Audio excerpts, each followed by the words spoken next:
Hello দর্শক, আসসালামু আলাইকুম। আমি আসছি রাশেদ 24 টিভি থেকে। এখন আমি আমার হাতের সামনে যাকেই পাবো তাদের প্রশ্ন করব কিছু। যদি তারা পারে তাদের জন্য পুরস্কার আছে। তাহলে চলুন যাওয়া যাক।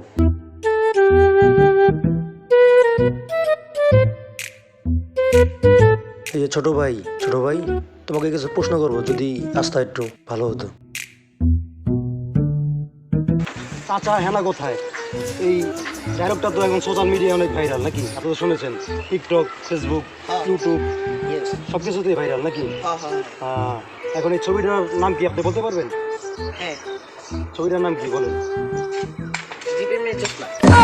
জি, একটু জোরে বলেন, দর্শক শুনুন। দ্বীপের মেয়ে জ্যোৎস্না, বেদের মেয়ে জ্যোৎস্না। ভেবেছেন তো বলেন। দুঃখিত, আমি আরেকটা প্রশ্ন করবো আপনাকে, যদি পারেন তাহলে একটা পুরস্কার পাওয়ার যোগ্য নাকি? জাতীয় পশু কি? মুরগি। মুরগি?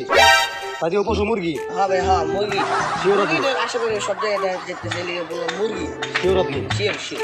তাহলে আমি দুঃখিত, আপনি পুরস্কার পাওয়ার যোগ্য না। তাহলে আপনাকে পুরস্কার আমি দিতে পারবো। তো দর্শক দেখতেই পারলেন, আমি একজনকে প্রশ্ন করলাম যে জাতীয় পশু কি, সে বললো মুরগি। তাহলে আপনি কমেন্ট বক্সে জানিয়ে দেন যে জাতীয় পশু কি হতে পারে। Goofy Uncle Production. একটু আগে দেখলেন যে একজন ভদ্রলোককে প্রশ্ন করলাম যে জাতীয় পশু কি, সে বললো মুরগি।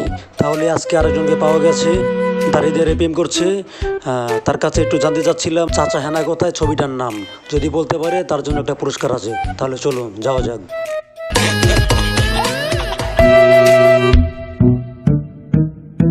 যে ভাই একটু এদিকে আসেন, আপনাকে একটা প্রশ্ন করব।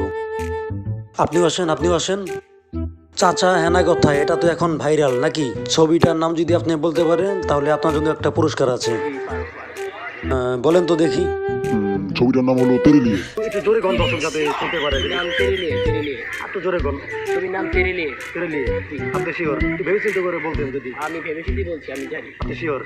তাহলে জাতীয় পাখি কি, যদি বলতে পারেন? জাতীয় পাখি অবশ্য মুরগি হবে। মুরগি? আপনি শিওর? আশেপাশে মুরগি। দর্শকের একটু জাতীয় পশুর নাম পাখির নাম মুরগি। আপনি শিওর? হ্যাঁ, আরে ভাই আমি শিওর, আমি মুরগি পালা পালি করি, আমি জানি না। আপনি মুরগির ব্যবসা করেন? জি জি, আমার খামার আছে অনেক বড়।